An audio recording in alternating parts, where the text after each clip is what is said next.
Hello and welcome. We are now discussing about a statement that was made by a Tamil Nadu Congress leader.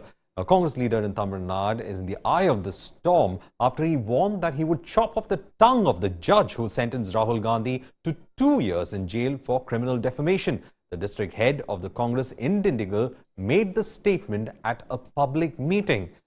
Well, it looks like the Congress in Tamil Nadu is trying to find out some kind of relevance in a state that is already filled with regional Dravidian parties. Now, this statement has resulted in condemnation from various sections within Tamil Nadu and also from the BJP in Tamil Nadu. To discuss more about this, we have with us Kartikeya Sharma, Executive Editor at News9. Kartikeya, technically speaking, Congress doesn't have that much of relevance in Tamil Nadu, but this statement is actually talking about violence towards a sitting judge. How do you see this? I think it's a very politically crude thing to do, one. Secondly, it casts a very bad light on the Congress party. I'm not saying that the way case was conducted by the petitioner wasn't politically motivated. It was obviously politically motivated. But the second aspect is you have to go by the judgment. You don't cast aspersions on the motive of the judge, and then you don't cast aspersions on the judgment. You can criticize it, you can critically evaluate it, but that is for the legal luminaries. But from a political standpoint, I think it's a very silly thing to do. It gives space to Bharatiya Janata Party to say, well, neither you uphold the law, neither you uphold the dignity of law, and then you threaten a sitting judge. So I think these are avoidable statements. But the funny part is, from niche politics to Maut Ka Saudagar, to say things like gira hua, and when you know that becomes a very easy thing for Bharatiya Janata Party to weaponize it against you, or the chai wala jibes, which was the central thing in 2014 Lok Sabha election, and Prime Minister had number of tea stall interactions. He just turned it around. I don't think Congress is learning from its mistake, and if there is so much of problem with the judgment, I think then they should have approached the High Courts or the Supreme Court. They should have shown that Rahul Gandhi is shifted. Yes, Lok Sabha Secretariat was quick to disqualify him.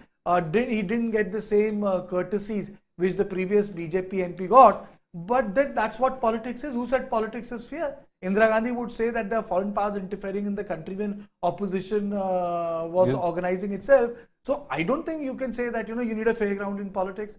Well, you should have fair institutions who are fair, but there is nothing called a fair battle. A political battle is a battle. So you need to fight it out now. If you say things like that, it casts a seed of doubt in people's mind that, well, what sort of political campaign are you running? You are intimidating the judiciary. Well, is it also a possibility that Congress is trying to get some kind of relevance in Tamil Nadu? Because over there you have the two Dravidian parties dominating the thing, and Congress is just a junior partner to DMK. I think people like Manikandan are just trying to, raise the attention span of people to say that, boss, take a look, we still exist in this place, and therefore make such jingoistic statements. Congress and BJP are at the mercy of these two Dravidian parties.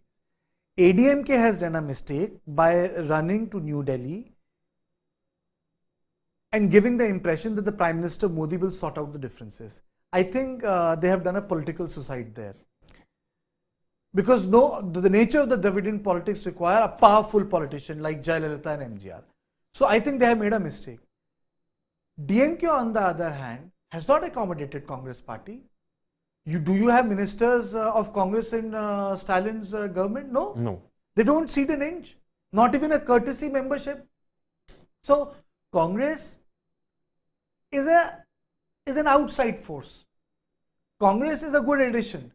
But to say that does DMK really want Congress, DMK can do without Congress over a period of time. Congress cannot win a single member to Tamil Nadu Assembly without DMK support. But DMK will get it. So that 10% theory which used to be in 1980s, that the 10% of the Congress will make a difference, that doesn't make a difference. So I think for Congress to do a different sort of politics requires a different sort of leader. So I don't know a bigger leader of Congress after Mupanar. I think that he was the last big leader, Mupanar. So after Mupanar, I don't recall a tall Congress leader. There are no Kamraj plan in the Congress party anymore. There are no powerful cabinet ministers, there are no powerful satraps, all of them are leaving Congress like Kiran Kumar Reddy and others.